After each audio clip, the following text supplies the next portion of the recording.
gouged Blindspot's eyes out and then escaped. On his way out, he passed by a room where all of the missing people used in the mural were hanging from his ceiling, drained of their blood, and still alive.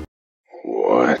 Yo, what's going on, everybody? Welcome back to the channel. In today's video, I'll be talking about a brand new character who we introduced in Daredevil Born Again, the main villain, Muse. But before we talk about him, make sure to like, subscribe, comment, share, and turn on the post notifications so you're notified when I post a new video. Now, without further ado, let's get into it. So, as you guys know, Daredevil Born Again will be released this year, March 15th or 14th. I don't really know the date.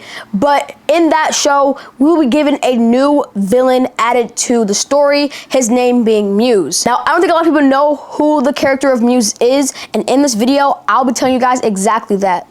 In this video, I'll be talking about Muse's origin and his powers from the comics. So I'm gonna kick this video off by talking about Muse's origin. Muse was a mysterious, deranged artist whose gruesome work of art was discovered after he anonymously sent the vigilante Blindspot the address of a warehouse in Washington Heights, where he had planted it. This work consisted of a mural painted with blood from over 100 different missing people. Some weeks later, he defaced the mural and replaced most of it with the phrase, "You're only as good as your last performance," followed by a new address that directed the police to a vacant building. Inside one of the floors, Muse had planted the corpses of 6 Inhumans he had previously abducted, posing them with props as if they were performing mundane tasks. ADA Matt Murdock, who was one of the people that discovered Muse's second artwork, sensed Muse's presence in the distance. Witnessing as people unveiled his new work for the first time, he left the scene to change into his Daredevil suit and confronted the villain. However, Muse drove him off using dummy grenades, and he made his escape.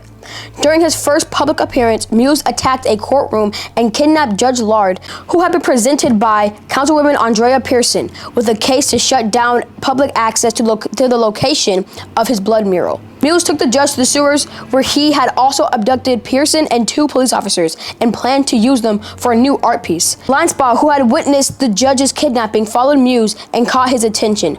Muse chased Blindspot deeper into the sewers, but the vigilante used his suit's camouflaging to desert Muse and return to the victims to tie them off and escort them to safety. Blindspot tried to lead Muse away again, but his suit ran out of batteries and Muse captured him. Muse took Blindspot to his garret, and while he was deciding what to do with him, Daredevil arrived, having tracked them down with his senses.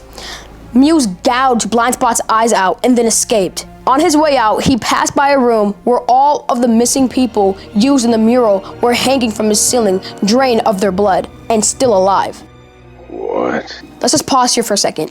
Are you telling me he's so deranged that this guy keeps hundreds of different types of people hanging in a room, draining them of their blood, and they're still alive? Now I understand why Marvel said that this new Daredevil Born Again show will be more gruesome than the Netflix original show.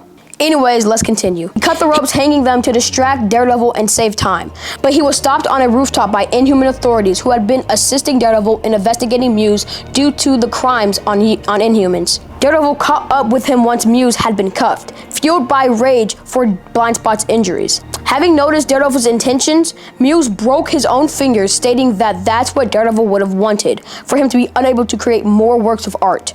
After Daredevil took off Muse's mask, the villain was taken away to be imprisoned at the high security detention level of New Attilan. His hands healed eventually. Following the election of Wilson Fisk as mayor of New York City and his implementation of strict anti-vigilante policies, Muse became inspired by Daredevil's continue to fight for justice in spite of persecution, and decided to escape, killing 12 guards in the process. After he escaped prison, he made his way down to Manhattan, where he started creating new pieces of art. He went on to vandalize numerous landmarks of Manhattan with giant-sized irremovable graffiti that featured different vigilantes showing support for them. A group of police officers intercepted Muse when he was finishing a mural of the Punisher. Muse slaughtered them and adorned the graffiti with their bodies. Mayor Fisk used the tragedy to push his anti-vigilante agenda by blaming the Punisher for it. Having regained his sight due to the intervention of the hand, Blindspot decided to confront Muse on his own. He defaced one of Muse's murals to lure out the murderous artist, and they fought. When Muse overpowered Blindspot, he was briefly taken over by the power of the Hand's beast and defeated Muse. However, he refused to kill him.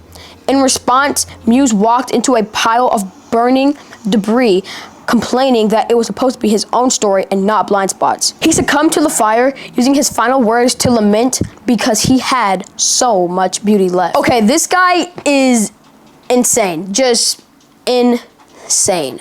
But moving on, here are some of the Muse's powers and abilities. He has a power called interceptibility, which means Muse's body acts like a vortex, which can pull in every bit of sensory information around him, making even Daredevil's enhanced senses hard to track him. He has superhuman strength, which is how he's able to pull apart bodies effortlessly to make these types of art and deface them with blood from other people's bodies. He has superhuman speed, stating, Muse appears to move faster than the human eye can see. And he's a very skilled fighter. After all that being said, I am even more excited for the Daredevil Born Again show. I'm glad to see that Marvel is genuinely and seriously taking a serious side to things, rather than a goofy approach and making characters just so funny and like so haha light, you know, sunshine lollipops and all that type of goofy stuff. And they're actually taking a serious approach on these characters and stories, and I love to see it. But one thing I will say is that I really do hope that they do not overshadow him in the show, given the fact that he's not the only villain that's going to be in the show. You got returning characters like Kingpin and Bullseye returning, and we all know that Bullseye was a major villain in season 3 of the original Daredevil series. He's also coming back. So I really hope that they use him well and implement him well into the story and don't just overshadow him as just like a side character. But yeah, guys, that's all I have for you guys today. Make sure to like, subscribe, comment, share, and turn on those post notifications so you're gonna find when I post a new video. And comment down below what y'all think about this Muse character and how y'all feel about him and how excited you guys are for the Daredevil Born Again show.